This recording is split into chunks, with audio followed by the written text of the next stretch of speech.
We are about to get on a bush plane in Alaska that was built before I was born. It's cloudy and gray, but we're hoping to rise above it all to see the highest point in North America with our own eyes, Denali. The truth is, I don't know if I trust this plane. Like me, it's pretty old, and I know how worn out my body is feeling, but I also know it's been well maintained. And according to all the experts, the de Havilland Turbine Otter is still considered to be Alaska's best bush plane for the job. As we taxied for takeoff, I couldn't help from noticing the parallels to how stuck I felt a few years ago, spinning my wheels but never lifting off. I don't want to live a life that is held back by the status quo or by fear of the unknown, slugging away at the American dream. Both physically and metaphorically, I'm ready to rise above to gain some fresh perspective. This plane was built decades ago. Its instrumentation, long before touchscreens and modern digital equipment, is all analog, and yet it still has valuable life in it. Recently, I've come to believe that, like this plane, we're still built for big adventures. But I could not have imagined having an experience like this even just a few years ago. We had always dreamt of travel, reaching the proverbial mountaintops together, but reality kept us stuck in the valley, and the older we got, the more we felt opportunity slip past us. We were busy maintaining the status quo, fighting to carve out a normal existence. And at midlife, society expects you to trade in your wild ideas for safer, more stable ones. But maybe midlife isn't the time to stay grounded, but rather the perfect time to take off.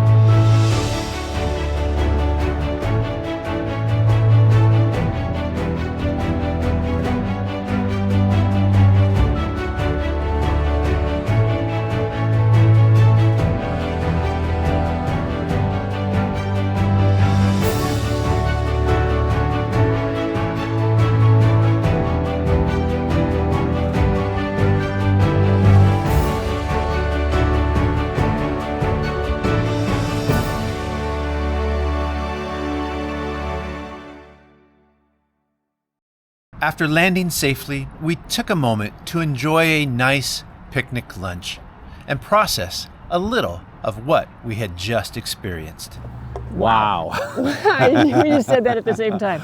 What an experience that was. We were a little concerned because even though the weather forecast said it was going to be a great day, when we rolled in here, we were one of the first flights of the day, and there's still just kind of a low cloud level that was kind of hazy. When we booked this flight, yeah. The weather said high pressure system, everything is good, it's going to be super, super clear. Our friend Ed told us only 30% of the people that come to Alaska trying to see Mount Denali actually get to see the peak. He said, oh, this is the perfect time. You should go tomorrow, Sunday, because then you'll be in the 30% club, the people who actually get to see it. And then we're driving here. I was worried. Yeah. We're driving here, and I'm looking around going, it's not going to work out. And it is heavy, heavy clouds. Where is the blue sky we were promised? The company we're working with here, called K2, they actually work with like a satellite that actually takes pictures of the mountain, and they're actually able to see live views to make decisions on whether it's a good flight day. So it's apparently they are just as concerned about you getting a good experience as we were. They gave us some assurances that it would be a great experience. What was interesting to me was we had a singular perspective when we were driving on the highway. Looking at my weather app, and it just said haze, and looking all around me, and it was heavy clouds. And so my perspective was this is nothing. And then we got into the air, and I'm like, okay, visibility's pretty good, we can see. But we had to cut through get above that initial layer of clouds.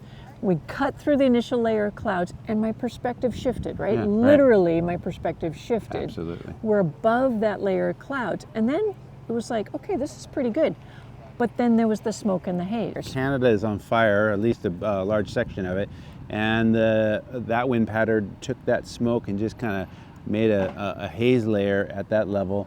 And it wasn't there yesterday. Yeah, it wasn't there yesterday. The pilots Yeah, were even they were surprised, yeah, that there was shifted. so much smoke up there. They said, oh, we got a wind out of the east coming through. And so my perspective, once again, I mean, it was like, okay, this is cool, but it's too bad it's not going to be ideal. You know, thought we might be a little disappointed. Yeah, well, the sky was just kind of gray-brown. Yeah, it wasn't blue, it was gray-brown. Until. That's when our pilot, punched the throttle a little bit and took us up. And I was like, oh my gosh, it's amazing. And I looked around at all the mountains, and the mountains, I could see peaks everywhere. And I thought I was on top of the world. I thought this is the most incredible thing ever. No, but I wasn't. Because at that point, I hadn't yet seen Denali. There were all these peaks that were 14,000 foot, 17,000 foot peaks, and they were enormous. They were the biggest mountains I've ever seen. Yeah. And then the plane turned, and there was Denali. Yeah. And it was still way above. And my perspective had to change again. Yeah.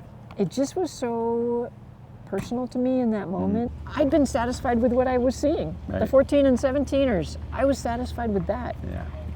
And there was more. Amazing. Well said. I will drink a seltzer to that, To perspective. to perspective. Our flight over Denali was truly a breathtaking experience, but it also serves as a great metaphor for why we chose this crazy nomadic lifestyle in the first place. We had always dreamt of seeing the world and gaining a fresh perspective on life.